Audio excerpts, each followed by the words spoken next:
하나님 아버지, 이 시간 함께 하나님의 말씀을 듣고자 합니다. 저희들에게 친히 말씀하여 주시고 제가 그 말씀을 들을 수 있는 귀를 열어주시며 마음밭을 갈아엎어 주시옵소서. 예수님의 이름으로 기도드립니다. 아멘. 네.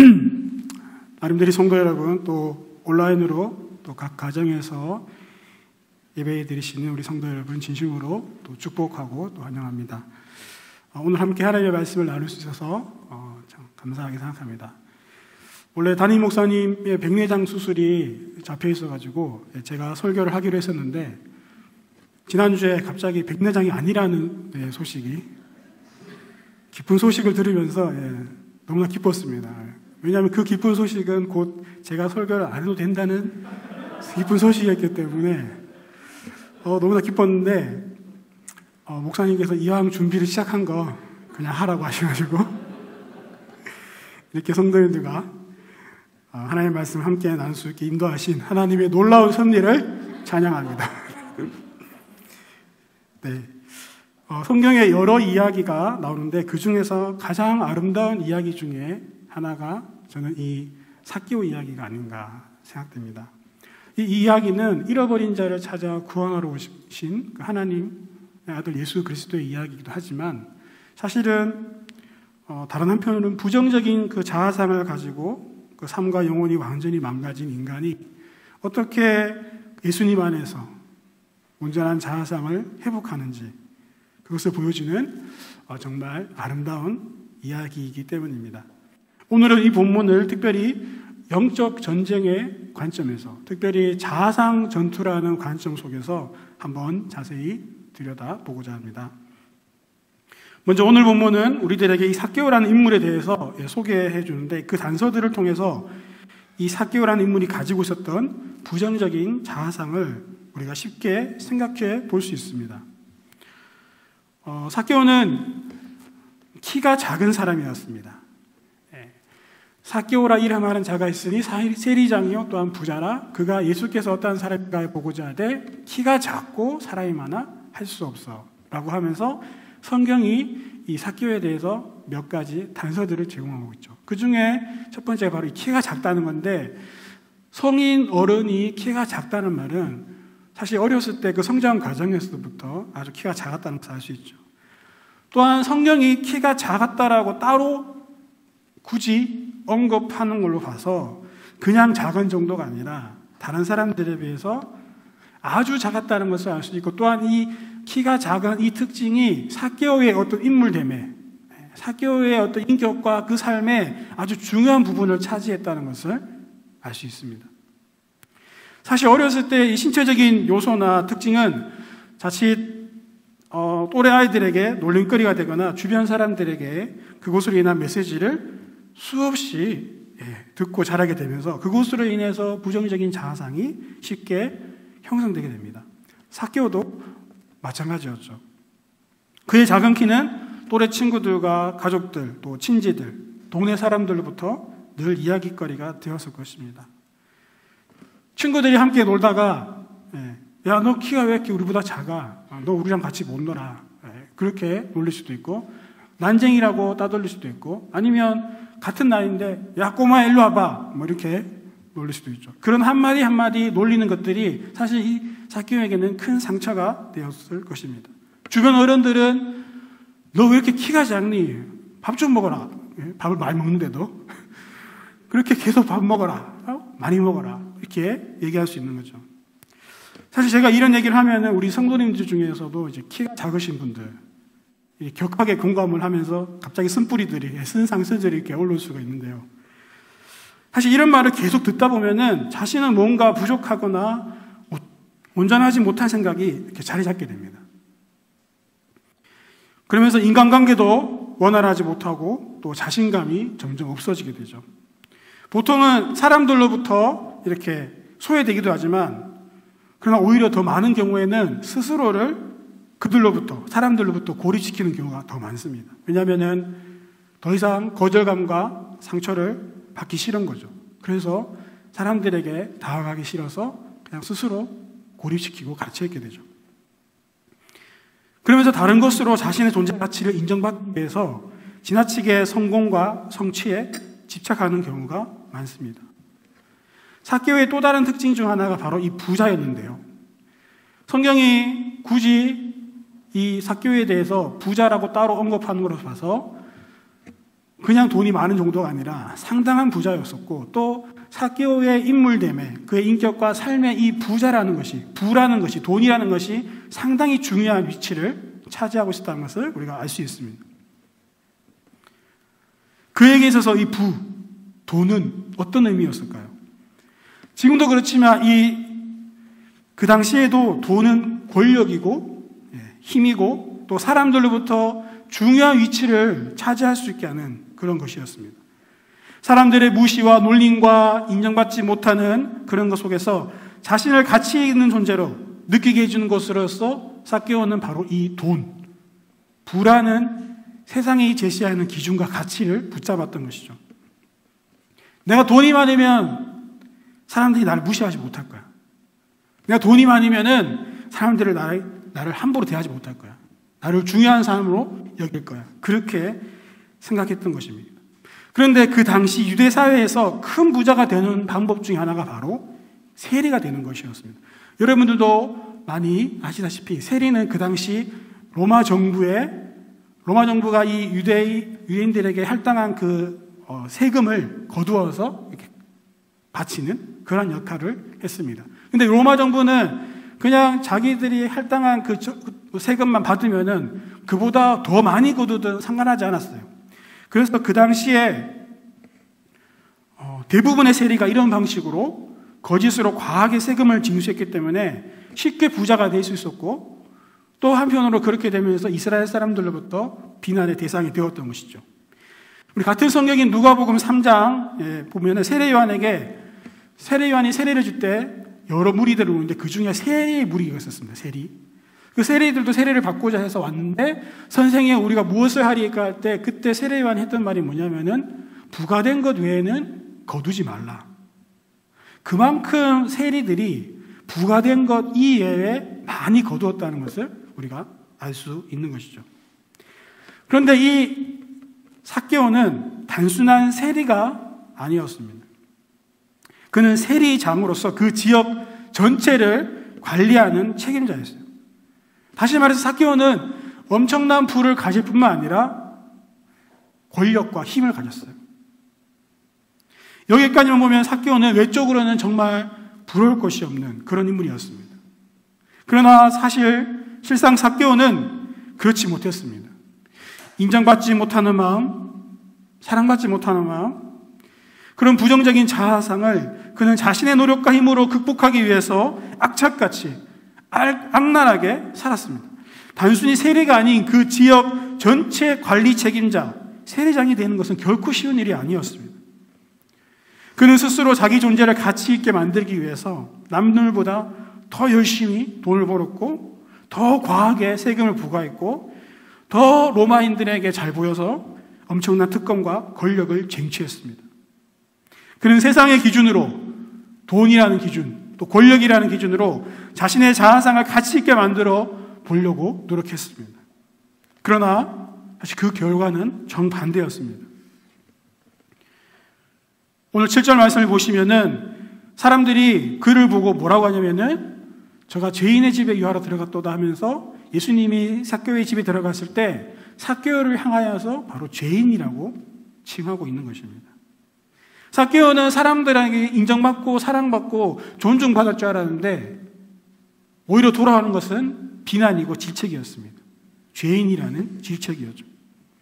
그는 거짓말하는 자였고 세금을 과하게 부과했기 때문에, 또 자기 민족의 피를 빨아먹는 매국노라고 칭함을 받았고, 또 이방인인 로마 사람들과 거래하면서 그들과 가깝게 지냈기 때문에 유대인들은 이 세리를 부정하다고 여겼습니다. 그런데 문제는 삭개오는 죄인이라고 불리는 것을 넘어서서 자신이 속한 그 공동체로부터 철저하게 소외되고 있었습니다. 어떻게 그것을 알 수 있을까요? 오늘 본문 말씀 3절에 보면은 삭개오가 예수님을 보려고 했을 때 키가 작고 사람이 많아 할 수 없어라고 합니다. 사람이 많다는 것. 단순히 키가 작아서 보지 못하는 것일까요? 키가 작아서 보지 못하는 것일 수도 있지만 우리가 좀 더 생각해 보면은 사실 아무리 키가 작아도 삭개오가 높은 지위의 사람이고 또 사람들의 존중과 존경을 받는 인물이었다면은 굳이 사람이 많아도 또 굳이 자기 키가 크지 않아도 사람들이 기꺼이 자리를 비켜주고 내어줬을 것입니다. 사람들이 많은데도 삭개오가 볼 수 없었던 것은 사람들이 결코 삭개오에게 자리를 내어주지 않았던 거죠. 사람들에게서 삭개오는 존중받는, 인정받는 그런 사람이 아니었습니다. 그 동네에서 유명한 부자요, 세리장이고 관리 정도 되면은 보통은 자리를 내어주는 것이 자연스러운데 사람들은 철저히 삭개오를 무시하고 배제시킵니다. 삭개오도 사람들에게 감히 비켜달라고 말을 하지 못합니다. 그 동네에 유지가 되고 관리가 된다면은 기꺼이 기침 한번 하면서 그러면은 이렇게 비킬 수도 있는데 감히 사람들한테 비켜달라고 말도 못합니다. 그만큼 철저히 사람들에게 있어서 무시당하고 배제되었던 사람이었습니다. 삭개오는 그 사회에서, 그 공동체에서 철저히 소외되고 배제되었습니다. 이것이 현재 삭개오가 처한 상황입니다. 그의 부정적인 그 자아상, 그것을 스스로 어떻게 해보려고 하다가 더 큰 고립과 소외 속에 빠져버린 한 인간의 모습입니다. 여러분은 어떻습니까? 여러분의 자아상은 어떠합니까? 여러분 스스로를 어떻게 바라보고 또 생각하고 계십니까? 이 삭개오처럼 우리도 어린 시절 여러 가지 요인에 의해서 우리의 자아상이 형성되었을 수 있습니다. 우리의 자아상을 형성하는 몇 가지 요인들이 있는데 그 중에 가장 첫 번째가 삭개오처럼 이 외모에 관련된 것이죠. 외모로 인해서 놀림을 받은 경험들이 있는 사람들은 그것으로 인해서 자기의 어떤 부정적인 자아상이 많이 형성됩니다. 키가 작다든지, 코가 낮다든지, 아니면 눈이 찢어졌다든지, 입이 튀어나왔다든지, 턱이 나왔다든지, 머리가 크다든지 이런 것들로 인해서 많이 놀림을 받죠. 그러면은 그것으로 인해서 위축되고 자아상이 그렇게 건강하게 자라지 못합니다. 두 번째는 바로 가정 환경이죠. 가정이 너무 가난해서 늘 위축되어 있는 친구들도 있고, 아니면은 부모님 사이가 늘 안 좋아서 주눅 들어 있고, 자신의 그런 불우한 가정 환경을 사람들이 알까봐 오히려 더 밝게, 지나치게 더 밝게 과장하면서 지내는 사람들이 있습니다. 우리의 자아상을, 특별히 부정적인 자아상을 형성하는 요인들 중에 가장 중요한 것 중에 하나가 바로 가까운 관계로부터 듣는 메시지입니다. 가장 가까운 관계가 누구죠? 바로 부모이죠, 부모. 부모로부터 받는 그 메시지가 사실은 우리의 자아상에 아주 결정적인 역할을 하게 됩니다. 특별히 가장 안 좋은 것 중에 하나가 비교하는 거죠. 형제가 있고 자매가 있으면은, 야, 네 동생 봐라. 이렇게 잘하는데 너는 맨날 왜 그 모양이니? 야, 네 언니 봐. 그렇게 비교하는 것. 아니면 이제 심지어 이제 동네 친구들, 사람들 비교하죠. 옆집에 그 누구누구는 이번에 서울대 가서 어디 가가지고 의사 됐다는데 너는 맨날 밥 먹고 공부하면서 그게 뭐냐? 이런 말을 계속 들으면서 생기는 자아상이 어떻겠습니까? 나는 할 수 없어. 나는 사랑받지 못해. 나는 공부를 잘하지 못하기 때문에 나는 이 사회에서 성공할 수 없을 거야. 이런 자아상이 계속 생기는 거죠. 부모뿐만 아니라 친구들, 또래 사이에서 아니면은 선생님에게서 듣는 그 메시지 하나하나가 사실 그 한 영혼의, 한 인격의 자아상을 결정하는데 아주 중요한 역할을 합니다. 선생님의 한마디가 한 아이의 인생을 바꿀 수도 있고 살릴 수도 있고, 아니면 선생님의 한마디가 그 아이의 인생을 완전히 무너뜨릴 수도 있는 거죠.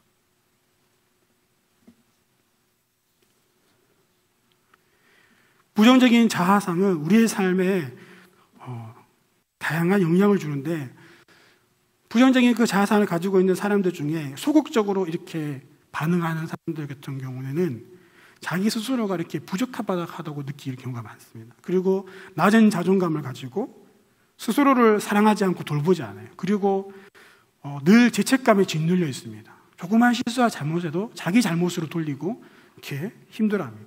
그리고 늘 사람들의 평가에 이렇게 민감하게 하면서 쉽게 상처받고 또 쉽게 마음이 무너집니다. 부정적인 자아상을 가진 사람들은 마음을 이렇게 닫아버리고 깊은 관계로 나아가지 못하는 경우가 많습니다. 또 반대로 공격적으로 반응하는 또 사람들도 있습니다. 사람들에게 되게 냉소적으로, 그리고 내가 사랑을 주지 않겠다. 오히려 그들이 나를 사랑하지 않는 게 아니야, 내가 그들을 사랑하지 않는 거야 라고 하면서 자기를 스스로 보호하는 거죠. 사회의 불만과 반항적인 태도를 가지기도 하고, 또 왜곡된 성공과 권력에 집착하면서 자신의 부정적 자아상을 극복하려고 다른 것들에게 지나치게 집착하는 경우가 있습니다. 마치 삭개오처럼 사회적 성공이, 경제적 부가 자신의 존재 가치를 증명할 수 있을 것이라 생각하는 그런 것이죠. 제가 말씀을 준비하면서 저의 자아상은 어떠한지 한번 돌아봤어요. 나는 어떤 자아상을 가지고 있지? 나는 어렸을 때 어떤 자아상이 내가 형성되었지? 이렇게 쭉 돌아보니까 나는 잘못하면은 엄청 혼나는 사람이구나. 나는 실수하거나 부모의 말을 듣지 않으면은 나는 결코 사랑받을 수 없는 사람이구나. 제 안에 생성되었던 자아상은 뭐냐면은 나는 사랑받지 못하는 사람이야. 내가 사랑받기 위해서는 말을 잘 들어야 돼. 착한 사람이 돼야 돼. 그게 제 안에 쫙 자리 잡혔어요. 그래서 저는 아주 착한 사람이 되었어요. 늘 말을 잘 들었고 늘 열심히 하고, 그렇지 않으면은 사랑받지 못하고 사람들이 나를 좋아하지 않을 것 같아서. 그런데 그렇게 하다 보니까 제 안에 점점 괴리감이 생기는 거예요. 사람들이 아는 내 모습과 진짜 내 모습이 다른 거예요. 진짜 내 자아의 모습이 있는데 늘 나는 착한 사람으로 살아야 하기 때문에 늘 말을 잘 듣고 착하고 거절하지 못하고 모든 부탁을 다 들어주고 하면서, 친구들은 그래서 넌 착하구나 그렇게 할수록 점점 나는 착한 아이가 되었지만은 정작 정말 내 자신을 몰라주는, 내 주변의 친구들은 진짜 내가 어떤 생각과 어떤 마음을 가지고 있는지 모르는, 제 스스로 그렇게 거짓자에 갇힌 거죠. 그래서 늘 이렇게 착하게 살다가, 열심히 말 잘 듣는 착한 아이로 살다가 대학교 이렇게 올라가서 선교단체에서도 인정받고, 그래서 학생 대표가 됐어요. 그런데 어느 날 이렇게 같이 기도회를 하는데 너무 외로운 거예요. 대표고 열심히 하고 다 좋아하지만 정말 내 자신을 아무도 모른다는 그 생각이 올라오면서 그날 이게 막 터져버렸어요. 그래서 주체할 수 없는 눈물을 흘리면서 너무 외로워서 펑펑 울었더니 다들 놀란 거죠. 친구들도 놀래고 간사님도 놀라가지고 따로 이제 기도를 시키고 저를 데리고 이렇게 진정시키면서 산책을 하면서 저한테 질문했어요. 그때 저한테 물었던 질문이 뭐냐면 바로, 쌤, 너 누구니? 진짜 너가 누구야? 그때부터 제가 저 안에 있는 저의 진정한 자아, 하나님이 나를 창조하신 나의 모습이 무엇인지를 찾아가는 여정을 시작하게 됐어요. 저의 이렇게 형성된 가짜 저의 모습들을 벗어나가기 시작하면서 진짜 나를 찾아가는 그 여정을 밟게 된 거죠. 우리 안에는 또 다른 자아상이 있어요. 세상의 기준으로만 우리 자신을 바라본다면 부정적인 자아상은 사실 불가피할 거예요. 그러나 우리는 또 다른 자아상을 갖고 있는데, 그것은 바로 우리가 창조된 원래의 모습입니다. 즉 세상의 기준이 아닌 하나님이 우리를 바라보시는 그 관점인 것이죠. 우리 자아상의 전투의 양상을 좀 살펴볼 필요가 있는데, 자아상이라고 하면 이 사전적 정의가 자기 자신에 대한 주관적인 그 평가와 견해를 말합니다. 자기 스스로가 느끼고 있는 자기 자신에 대한 느낌과 생각이죠. 그래서 셀프 이미지라고 말하는 거예요. 자기 스스로가 자기를 어떻게 바라보고 생각하느냐는 것이죠. 근데 자기 자신을 어떠한 관점으로 바라보느냐 하는 거예요. 세상의 관점으로 나 자신을 바라보느냐, 아니면은 하나님의 관점으로 나를 바라보느냐, 이것이 바로 자아상의 전투의 모습입니다. 부정적인 자아상은 타락한 세상의 가치관에 근거한 것이에요. 외모와 능력과 사회적 지위, 이런 것들이 세상의 기준이죠. 부모나 친구나 선생님들이 세상의 그 가치관에 의해서 판단하고 우리를 비교했던 그 메시지들, 그것으로 말미암아 우리 안에 형성된 그 자아상, 그게 바로 부정적인 자아상이에요. 자아상 전투는 바로 이 세상의 거짓된 메시지로 말미암아 형성된 우리 안에 있는 부정적 자아상과 하나님이 원래 창조하신 모습, 예수 그리스도 안에서 하나님이 우리를 바라보시는 우리의 그 자아상, 그 사이의 전투인 겁니다. 영적 전투에 있어서 이 자아상 전투는 너무나도 중요한데, 왜냐하면 이 영적 전투에 있어서 이 자아상 전투는 이 영적 전투의 기초가 되기 때문에 그렇습니다. 내가 누구인가, 이것을 바로 알아야지 세상과 육신과 마귀에 대해서 우리는 싸울 수 있는 힘과 그 토대를 마련할 수 있는 것이죠.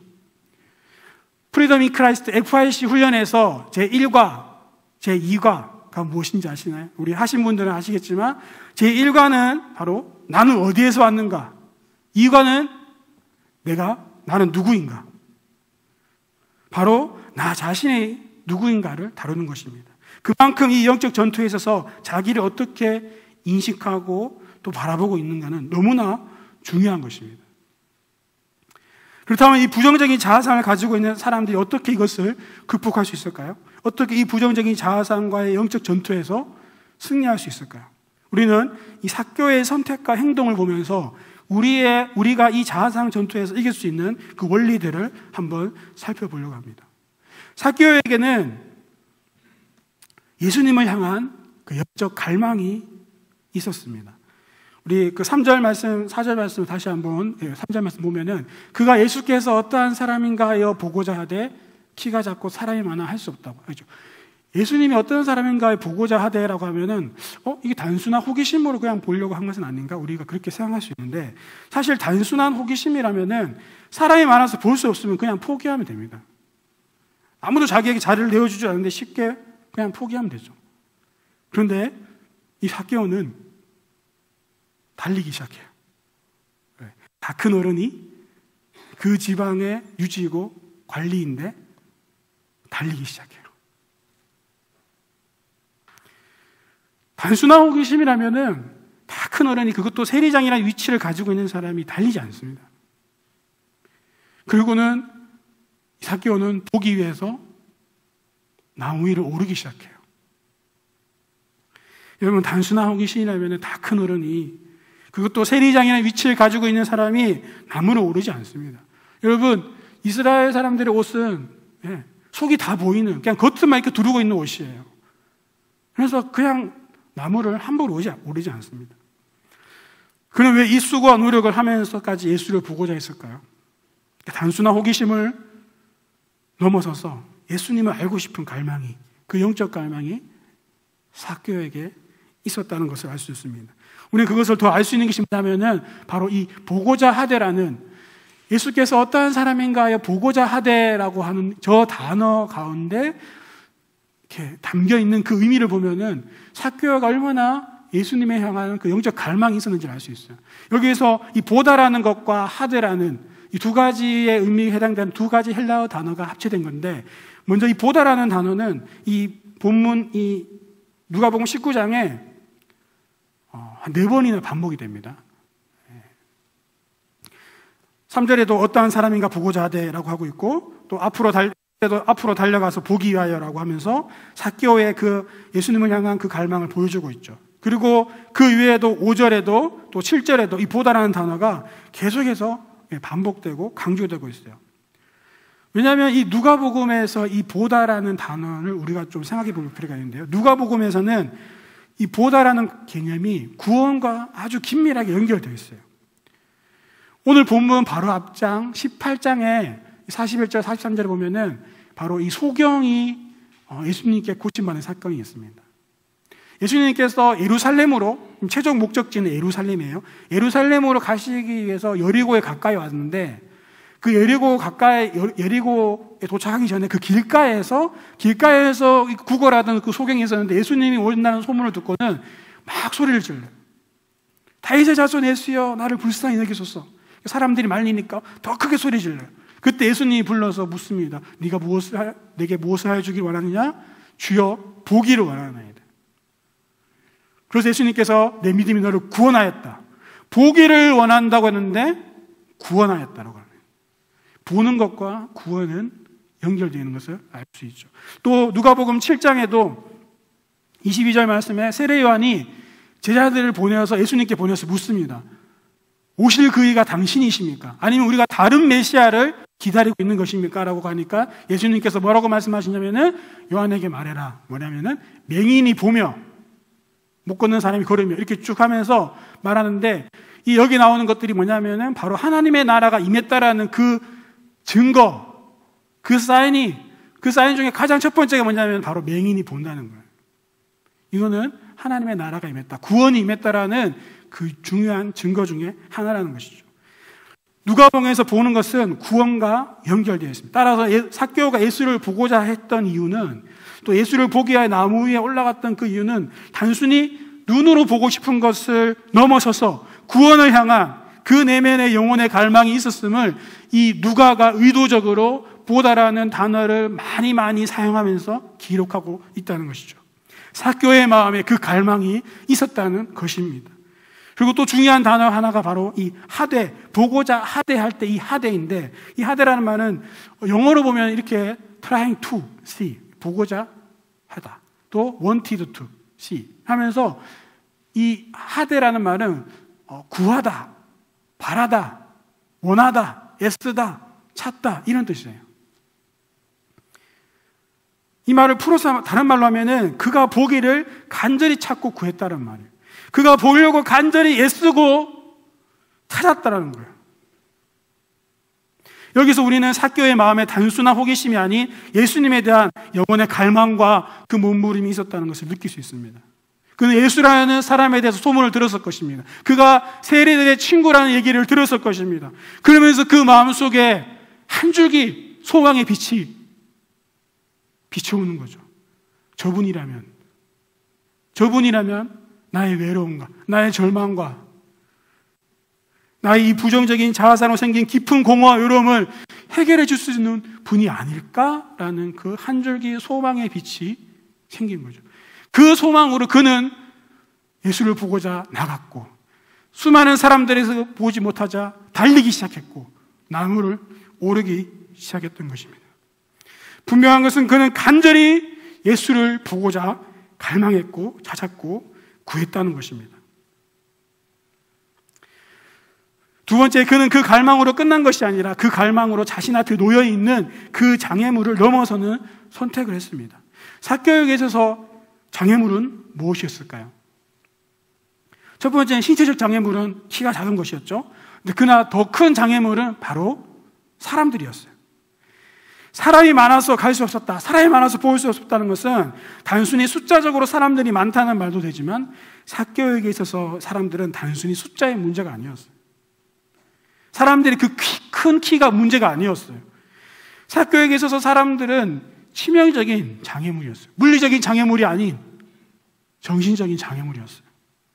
늘 그 사람들로부터 사랑받고 싶고 존중받고 싶고 받아들여주고 싶었지만 그 공동체에 들어갈 수 없었던, 늘 그에게 큰 벽이었던 그 사람들, 자신을 죄인이라고 손가락질하는 그 사람들, 자신을 존중하지 않는 그 사람들, 자신을 무시하는 그 사람들 앞에서 삭개오는 포기하고 돌아서지 않았어요.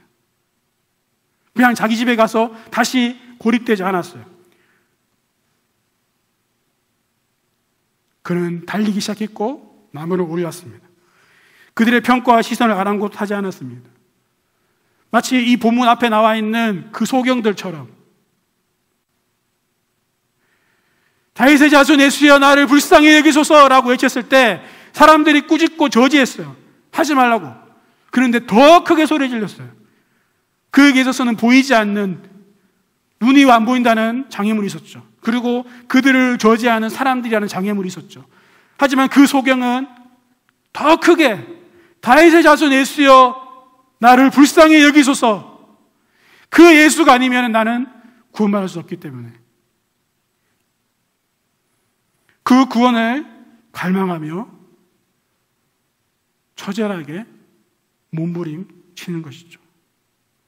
장애물 앞에 주저앉아 있는 것이 아니라 구하고 찾으며 그 수렁에서 나오기를 선택하고 있는 이 삭개오의 모습을 우리는 볼 수 있습니다. 또한 세 번째는 이 삭개오는 예수님을 즐거워하며 받아들입니다. 예수님이 자신의 집에 유하야겠다고 말씀하셨을 때 그것을 두려워하거나 거부하거나 거절하지 않습니다. 예수님이 우리 집에 오시겠다고 하실 때 사실 우리 집에 오시겠어요? 저는 예수님 감당하지 못하겠습니다. 이렇게 할 수도 있잖아요. 어떤 사람들 중에는 특히 부정적인 자아상을 가진 사람들 중에는 예수님의 그 은혜와 초청과 호의를 잘 받아들이지 못하는 사람들도 있어요. 나는 이런 사랑을 받을 자격이 없는 사람입니다. 어떻게 보면 되게 좋은 말처럼 보이지만 사실은 상당히 교만한 말이에요. 자기 스스로가 자기를 판단하고 있는 거죠. 예수님이 자신을 사랑한다고 하는데 나는 사랑받지 못하는 사람입니다. 당신의 말이 틀렸습니다. 당신의 사랑은 가짜입니다.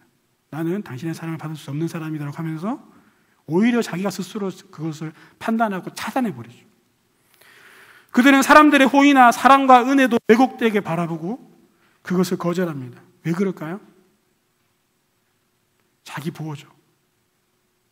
상처받기 싫고 또 거절받기 싫은 자기 보호입니다. 그래서 자기에게 오히려 따뜻하게 손 내미는 사람들에게 냉소적으로 대합니다.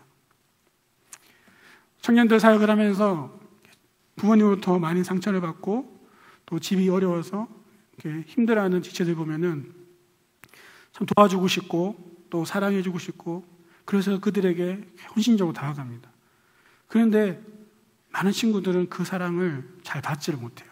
그리고 오히려 그 고슴도치처럼 자기를 꼭 자기 안에 완전히 갇혀서 날쌘 가시로 오히려 자기에게 사랑을 베풀고 다가오는 사람들을 찌르고 공격합니다.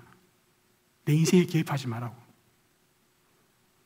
그런 친구들을 종종 많이 만났습니다. 왜 나한테 이런 사랑을 베푸냐고. 나 또 상처받기 싫다. 내 인생에 개입하지 마라. 그렇게 차갑게 냉소적으로 자신의 마음을 담는 친구들이 많습니다. 삭개오는 그렇지 않았어요. 예수님의 사랑과 그 요구에 즐거워하면서 그 사랑을 받아들입니다. 자기 보호와 자기 사랑을 완전히 다 무장해제하고 내려놓고 마음을 열어서 주님을 영접합니다. 또한 그가 예수님을 영접한 것은 단순히 자기 집에 모신 것뿐만 아니라 예수님이 자신을 불러주신 그 이름을 그는 받아들였습니다. 여기 보면은 이상한 장면이 나오죠. 예수님은 삭개오를 처음 봤어요. 그 이전에 알던 관계가 아니었어요. 그런데 예수님은 분명하게 삭개오의 이름을 불러주십니다. 의도적으로, 아주 의도적으로. 어떤 다른 성경에서는 소자야 이렇게 부르기도 하시고 그냥 이렇게 내가 이름을 안 부르고 그냥 내가 무엇을 해주기 원하냐 이렇게 부를 수 있잖아요. 그런데 이 장면에서는 예수님께서 아주 의도적으로 삭개오의 이름을 불러주십니다. 여러분 삭개오의 이름의 뜻을 아십니까? 이 삭개오는 자카이라는 히브리어에서 왔는데 놀라지 마십시오. 삭개오라는 이름의 뜻은 의로운 자, 순전한 자. 너무 의외지 않습니까? 이 세리 삭개오에게 붙여진 그 이름은 의로운 자, 순전한 자였습니다. 사실 삭개오의 아버지는 그가 순전한 사람, 또 의로운 사람이 되기를 바랐지만은 그는 그 이름을 잃어버리고 말았죠. 사람들은 그를 더 이상 순전한 사람 삭개오라고 부르지 않았습니다. 의로운 사람 삭개오라고 부르지 않았습니다. 세리장이고 죄인이라고 불렀습니다. 세상이 규정지은 부정적이고 거짓된 자아상으로 삭개오의 이름을 불렀습니다. 그러나 예수님은 그 이름을 다시 회복시켜 주시면서 다시 그 이름을 불러주십니다. 여러분 삭개오가 언제 마음이 녹아내렸을까요? 언제 그 예수님을 이렇게 받아들였을까요? 저는 바로 이 순간이라고 생각합니다. 삭개오가 잃어버렸던 그 이름을 삭개오를 바라보시면서 순전한 사람아, 의로운 사람아, 내가 너를 안다. 내려와라. 내가 너와 함께 있고 싶다. 그렇게 말씀하시는 거죠. 삭개오는 사람들이 자신을 부르는 그 이름을 거부하고 예수님이 자신을 불러주신 그 이름을 받아들였습니다. 여러분, 이름을 불러준다는 것은 무슨 의미죠? 바로 그의 인격과 그의 마음과 그의 존재를 안다는 것이죠. 오늘 우리가 함께 찬양했듯이 내 이름 아시죠? 내 모든 생각도, 내 흐르는 눈물도 그분은 다 아신다는 것이죠. 사람들이 세상의 가치관으로 규정지은 죄인으로서의 삭개오가 아니라 하나님이 바라보시는 그 존재를 알아보시고 그를 의로운 자라고 불러주시는 그 예수님의 이름을 이 삭개오는 받아들입니다. 그에게 있어서 이제 더 이상 이전의 이름이 중요치 않았고, 세리장이라는 이름, 사람들이 자기를 부르는 그 죄인이라는 이름이 중요치 않았고, 예수님이 자신을 어떻게 부르시는가가 그에게는 너무나도 중요했습니다. 마지막 삭개오는 회개와 돌이킴으로 이 영적 전쟁, 자아상의 싸움을 싸웁니다.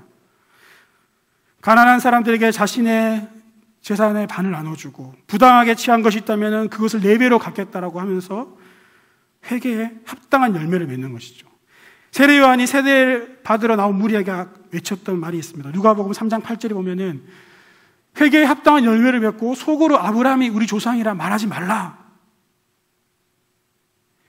세례를 받으러 온 많은 사람들에게 너희가 스스로 아브라함의 조상, 하나님의 자녀, 하나님의 언약 백성이라고 말하지만 그건 아니다.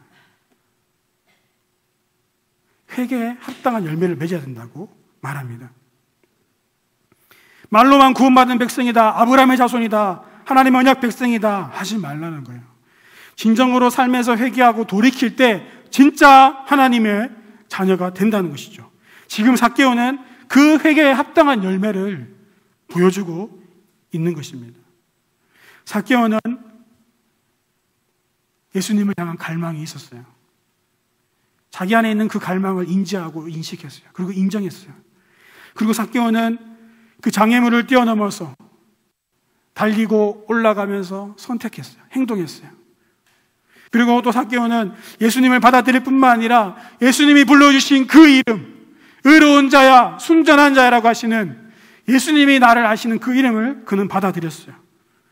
그리고 회개에 합당한 열매를 맺음으로 말미암아 나는 더 이상 이전의 나로 살지 않겠다.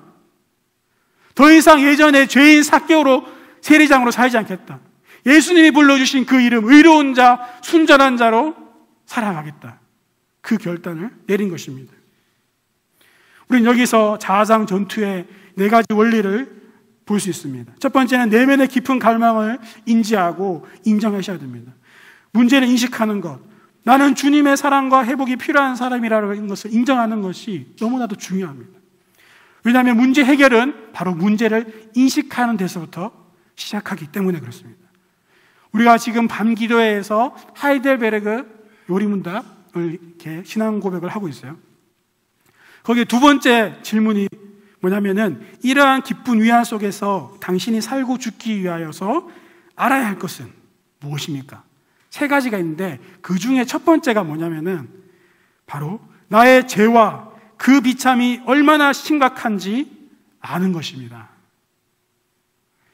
여러분, 우리의 문제를 알고 우리가 얼마나 비참한지, 우리가 얼마나 심각한지 그 아는 것에서부터 바로 구원이 시작되는 것이죠. 우리가 얼마나 비참한지, 우리가 주님의 도움 없이는 구원받을 수 없는 존재인지 알지 못한다면은 구원의 그 여정에 아직 들어가지 못한 거예요. 먼저는 우리의 문제를 알고 인정하고 받아들여야 됩니다. 그리고 그 갈망을 가져야 되는 것이죠. 2번째는 장애물을 넘어서는 선택을 해야 돼요. 삭개오에게는 장애물은 사람들이었어요. 자신들을 비난하는 사람들. 그러나 더 궁극적으로는 세상의 가치관과 사단의 거짓 메시지죠. 사람, 돈, 권력 이런 것들이 너의 자애상을 회복할 수 있다라는 그런 거짓 메시지들이었습니다. 그러나 이 삭개오는 그 거짓 메시지에 주저앉지 않고 달리고 올라가면서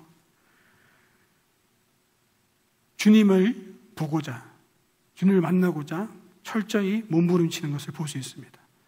우리 각자가 가지고 있는 장애물과 거짓 메시지, 세상의 가치관을 넘어서는 그런 몸부림이 우리에게 필요한 것입니다. 또한 세 번째로는 예수 그리스도 안에서 새로운 정체성을 우리는 받아들여야 합니다. 예수님의 은혜와 사랑이 다가올 때 자기 보호를 내려놓고 신뢰함으로써 그 사랑을 받아들일 수 있어야 돼요. 또한 예수님이 자신을 바라보시는 그 관점으로 자기 자신을 받아들여야 합니다. 대부분의 사람들은 자신의 가치나 정체성을 하나님의 말씀에서 찾지 않고 세상이 제시하는 기준, 세상이 제시하는 그 가치관에서 찾고자 합니다. 성경은 그리스도 안에서 우리가 누구인지를 분명하게 선언해 주고 있습니다. 오늘 우리 함께 읽었던 그 에베소서 본문은 1장 3절에서 7절 말씀을 보시면은 쭉 우리가 누구인지를 쭉 설명하고 있는데 여기서 가장 중요한 게 뭔지 아시겠습니까? 여러분 잘 아실 수 있게 제가 색깔로 표시하는데 그리스도 안에서라는 말이 계속 반복되고 있어요. 3절과 4절과 또 6절, 7절, 또 5절에는 예수 그리스도를 말미암아라고 하면서 이 그리스도 안에서 우리가 어떠한 존재인지를 계속 설명하고 있는 거예요. 바울 신학에서 이 그리스도 안에라는 것은 되게 중요한 것이었어요. 그래서 에베소서에서만 이 그리스도 안에서라는 말이 40번 넘게 나와요. 상당히 많이 나오는 거죠. 우리 안에 계신 그리스도, 우리 안에 계신 그리스도가 만약에 한 번 나온다면은 성경에는 그리스도 안에 있는 우리, 그리스도 안에 있는 나, 이게 10번이나 나와요. 그 정도로 그리스도 안에 있는 우리가 상당히 중요한 개념인 거예요. 그래서 이것을 우리가 다른 말로 바꿔보면은 이 그리스도 안에서 우리가 어떠한 자인지를 한번 우리 강의한 뒤편에 나와 있죠. 우리 함께 선포해 보겠습니다. 이 3절부터 7절까지를 제가 풀어서 이렇게 설명했는데, 자, 함께 우리 선포하겠습니다. 우리 집에서 예배 드리시는 분도 다 같이 시작. 나는 그리스도 안에서 하늘에 속한 모든 신령한 복을 받은 자이다. 나는 그리스도 안에서 창세전에 택함을 받은 자이다. 나는 그리스도 안에서 거룩하고 흠이 없는 자이다. 나는 그리스도 안에서 하나님의 자녀가 되었다. 나는 그리스도 안에서 그의 은혜의 영광을 찬송하는 자이다. 나는 그리스도 안에서 그의 피로 말미암아 속량 곧 죄사함을 받은 자이다. 아멘. 우리는 지금까지 우리를 규정지었던, 우리 스스로가 우리를 규정짓고 세상의 기준으로 우리를 바라봤었던 그 모든 자아상을 버리고 이제는 예수님께서 우리에게 규정 지어주시는, 예수님께서 그 삭개오의 이름을 다시 새롭게 불러주셨던 것처럼 예수 그리스도 안에서 우리가 누구인지 아는 그 정체성을 우리는 믿고 받아들여야 되는 것입니다. 그래야지 우리는 이 영적 전쟁에서 바로 승리할 수 있는 것입니다. 네 번째 원리가 바로 진정한 회개로 돌이키고 거짓 메시지를 대적하는 것입니다. 제가 지난주 토요일에 이 성전에서 우리 성도님들 몇 분과 함께 세븐 스텝, 그리스도 안의 자유 세븐 스텝을 했는데 그때 가장 중요한 말씀, 본문 말씀이 뭐냐면은 야고보서 4장 7절 말씀이에요. 이 세븐 스텝에서 가장 중요한 원리인데 그게 뭐냐면은 그런즉 너희는 하나님께 복종할지어다 마귀를 대적하라 그리하면 너희를 피하리라. 이 말씀이 이 세븐 스텝의 핵심 구절이에요. 세븐 스텝은 자유를 찾아가는 거잖아요. 우리가 진정한 하나님께서 우리에게 원하시는 우리 자신, 그 자신을 찾아가는 데 있어서 중요한 게 뭐냐면 바로 이 회개예요. 회개라는 것은 다른 말로 하면 하나님께 복종하는 거예요. 나의 그 이전의 모든 삶에서 돌이켜서 하나님께 복종하는 거예요.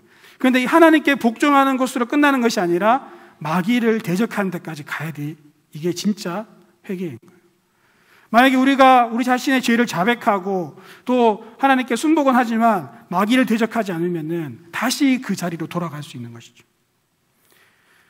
그래서 경고한 요새를 무너뜨리는 것은 우리가 경고한 요새 무너뜨리기 프로젝트도 하면서 이걸 선언문을 썼었는데 그 경관 요새를 무너뜨리는 그 선언문의 중요한 그 원리가 뭐냐면은 나는 이런 거짓 메시지를 거부한다. 그리고 나는 이런 하나님의 말씀하신 것을 나는 받아들인다. 바로 이거예요. 이것을 우리가 계속 선포하는 거예요. 많은 사람들이 이것을 알지 못하기 때문에 사도 바울이 이 에베소서 1장 뒷부분에 19절, 20절에 보면은 계속해서 너희가 이것을 알기를 원하노라고 하면서 기도하고 있는 거예요. 그러나 이 모든 이 영적 싸움은 결코 우리 혼자만의 싸움이 아닙니다. 예수님께서 우리보다 더 치열하고 간절하게 우리를 위해 싸우고 오십니다. 삭개오의 이야기는 예수님을 간절히 보고 싶고 찾아 헤맨 그 삭개오의 이야기가 아니라 사실은 삭개오를 간절히 찾아 헤매신 예수님의 이야기입니다. 이 이야기는 예루살렘 입성 바로 전에 있었던 이야기입니다. 마태복음과 마가복음이 동일하게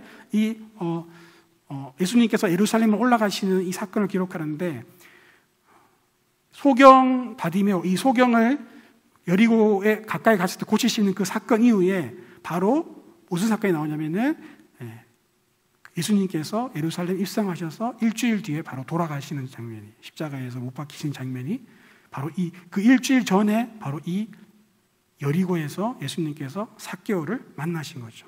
예수님의 인생에서 가장 중요한 그 사건을 앞두고 마지막으로 여리고로 가셔서 이 한 사람을 만나셨는데 바로 그 사람이 삭개오였습니다. 예수님께서는 의도적으로 이 여리고의 삭개오를 만나러 오셨던 것이죠. 또 삭개오를 주목하여 보시는 분은 예수님이세요. 사실 삭개오가 예수님을 보려고 그렇게 달리고 나무에 올라갔지만은 오늘 5절 말씀해 보시면은 예수님께서 삭개오를 주목하여 바라보세요. 그림 한번 보여주시겠습니까? 예수님께서 사실 삭개오는 그토록 예수님을 보기 원했지만은 그 삭개오를 사실 예수님이 보고 있는 것이죠. 삭개오가 예수님을 보고 싶었지만은 사실은 예수님이 삭개오를 주목하여서 쳐다보고 계시는 것입니다.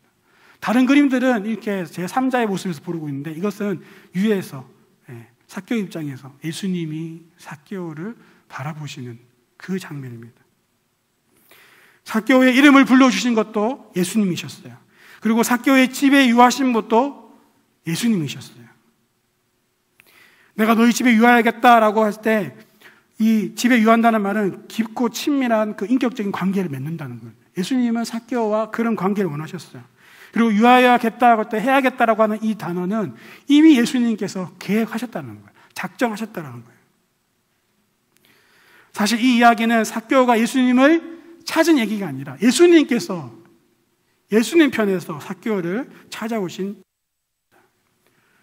오늘 3절 말씀에 삭개오가 예수를 보고자 하되 라고 하면서 아까 제가 말씀드렸던 그 단어가 있죠.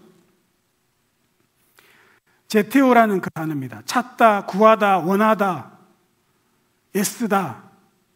그 단어가 사실 이 본문에 한 번 더 쓰입니다. 그게 바로 어디에 쓰냐면은 바로 오늘 본문 10절 말씀에 그 단어가 쓰입니다. 인자가 온 것은 잃어버린 자를 찾아 구원하려 함이니라. 오늘 말씀, 그 PPT 말씀 한번 보여주시겠습니까? 네. 그 다음 보여주시면은 그가 예수께서 어떠한 사람인가 하여 보고자 하되라고 했을 때 아까 그 하되라는 말이 제테오, 찾다, 구하다, 애쓰다, 원하다라는 말이었잖아요. 근데 저 단어가 이 본문에 한 번 더 쓰이는데 바로 마지막 10절에 인자가 온 것은 잃어버린 자를 찾아 구원하려 함이니라. 사실 이 본문은 삭개오가 예수님을 찾아 헤매는 본문이 아니라 예수님께서 삭개오를 찾아오신 이야기였던 것입니다. 삭개오가 부정적인 자화상 속에서 허덕일 때도 오히려 그 모습을 안타까워하시며 찾아와서 우리의 원래의 모습을 보여주시고 불러주시고 찾아 회복시켜 주시는 분이십니다. 그래서 이 이야기가 그토록 아름다운 이야기라고 한 것입니다. 예수님은 저와 여러분을 지으시고 먼저 아시고 또 택하시고 찾아오시는 분이십니다. 이 예수님을 믿고 신뢰하는 것이 자아상 전투에서 중요한 원리입니다. 결코 우리 혼자만의 싸움이 아님을 기억하십시오. 계속해서 먼저 우리를 찾아오고 계십니다. 우리가 주님을 찾는 것보다 주님이 우리를 찾고 계십니다. 우리 안에 갈망을 주시고 또 우리 안에 사람들의 메시지와 설교 말씀과 기도를 통해서 감동을 주시면서 마음의 문을 두드리고 계시는 것이죠. 결론적으로 예수님께서는 이 삭개오의 자아상을 회복시켜 주십니다. 오늘 본문 말씀 9절 말씀과 10절 말씀에 예수께서 이르시되 오늘 구원이 이 집에 이르렀으니 이 사람도 아브라함의 자손이다 라고 선포하고 있는 것입니다. 삭개오를 구원받은 자로서의 그 자아상을 회복시켜 주십니다. 또한 나아가서 아브라함의 자손으로서의 자아상을 회복시켜 주십니다. 아브라함의 자손이라고 하면은 이 누가복음에서는 누가복음 1장 본문에 나와 있고 또 누가복음 3장에도 나와 있듯이 하나님의 구원받은 백성이라는 거예요. 하나님의 구원받은 백성으로서의 정체성을 다시금 회복시켜 주시는 겁니다. 바로 이 사람이 진짜 하나님의 구원받은 언약 백성이다. 혈통이나 민족이 중요한 것이 아니라 세상의 기준과 가치가 중요한 것이 아니다. 바로 이 사람처럼 오직 예수가 주는 그 구원을 갈망하며 몸부림치며 그를 영접하고 회개에 합당한 열매를 맺는 이 사람이 바로 진짜 아브라함의 자손, 진짜 나의 구원받은 자녀라고 선포하고 있는 것입니다. 하나님, 예수님께서 이렇게 선포하시는 것은 단순히 삭개오의 개인적인 그 자아상을 회복시켜 주신 것을 넘어서서 공동체와의 관계를 회복시켜 주시는 것입니다. 예수님께서 누가복음 8장에 보시면은 그 혈루병 여인을 고치시는 장면이 나오는데 그 장면도 아주 긴박한 상황이었어요. 야이로의 딸을 고치러 가는 그 길에서 갑자기 누가 예수님의 옷자락을 잡음으로 말미암아 병이 나은 거예요. 사람들이 너무 많아서 밀치는 거니까 아무것도 아니라고 하지만 예수님께서는 그 급한 상황 속에서 딸아이가 죽어가는 그 급한 상황 속에서 굳이 그 사람을 찾아내고 많은 사람들 앞에서 그 사람을 세워서 딸아, 내 믿음이 너를 구원하였으니 이제 평안히 가라고 얘기해 주십니다. 왜 그럴까요? 그는 혈루병을 12회 동안 앓으면서 가족과 친지와 공동체로부터 철저히 부정한 여자라고 소외받고 버려졌습니다. 그래서 그에게 다시 한번 믿음으로 구원받은 하나님의 자녀라고 선포해 주심으로 말미암아 그 여인이 다시 그 공동체로 가족에게로 돌아갈 수 있도록 회복시켜 주신 거죠. 오늘 이 삭개오에게 이 사람이 아브라함의 자손이다라고 말해준 것은 그가 철저히 소외되고 배제되었던 그 공동체로 다시금 삭개오를 회복시켜 주시는 것입니다. 저는 이 말씀을 우리 인터넷으로 하고 있는 영성훈련 이미지 묵상에서 이 본문 말씀을 우리 성도님과 함께 같이 묵상한 적이 있습니다. 이렇게 이미지 묵상으로 이 본문 말씀을 묵상하는데 제가 삭개오가 되었어요. 그래서 예수님과 함께 너무나 즐거운 시간을 함께 보냈어요. 근데 그 다음날 예수님께서 예루살렘으로 가셔야 된다고 하시면서 떠났어요. 예수님이 떠나고 나니까 제 마음에 불안함이 찾아왔어요. 다시 나 혼자인가? 그전에도 많은 로마의 유명한 사람들이 우리 집에 찾아왔고 또 관리들이 찾아왔을 때 내가 뭔가 중요한 사람이 된 것 같고 좋았는데 그들이 가고 나서 나는 늘 혼자고 외롭고 또 공허함이 있었는데 예수님이 가시고 나서 다시 나는 혼자가 아닌가? 그런 생각이 찾아왔어요.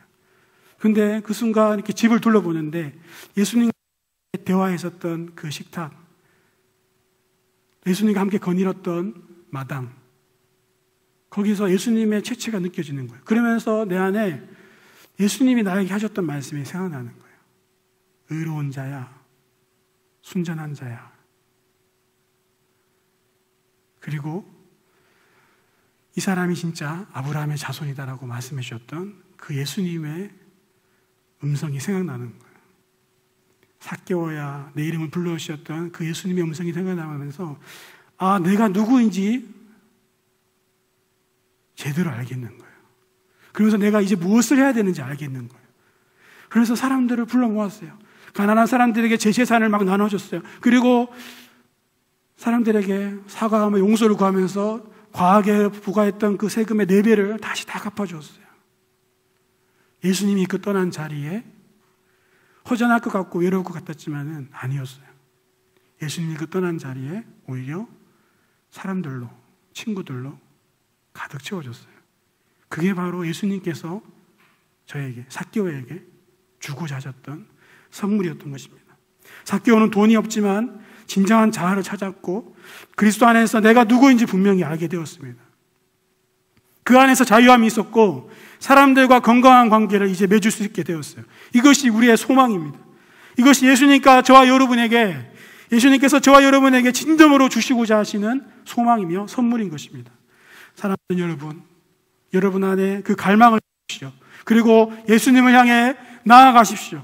세상의 기준으로 우리 자신을 보지 말고 사단이 주는 거짓 메시지를 거부하고 하나님이 그리스도 안에서 우리를 아시고 바라보시는 관점으로 우리를 알고 믿고 받아들이십시다. 우리를 창세전에 아시고 끝내 찾아오시고 우리 이름을 불러주시는 진정한 나의 이름, 진정한 나의 정체성, 내가 누구인지 진짜 아시는 그분이 불러주시는 그 이름을 들으면서 그분께 그 이름으로 나아가시기를 간절히 소망합니다. 함께 같이 우리 기도하겠습니다. 오늘 이 말씀을 기억하면서 우리 안에 지금까지 있었던 거짓된 자아상, 부정적인 그 자아상, 세상의 기준과 세상의 관점으로 우리를 규정짓고 우리를 바라보았던 그 모든 자아상들을 내려놓고 삭개오에게 의로운 자야, 순전한 자야, 내가 너와 함께하고 싶구나. 삭개오를 찾아오신, 그리고 그 삭개오를 회복시켜 주신 그 진정한 자아상을 우리가 다시 주님 안에서 회복하기 원한다고 우리의 소원과 우리의 마음을 주님 앞에 함께 올려드리겠습니다. 같이 기도하겠습니다.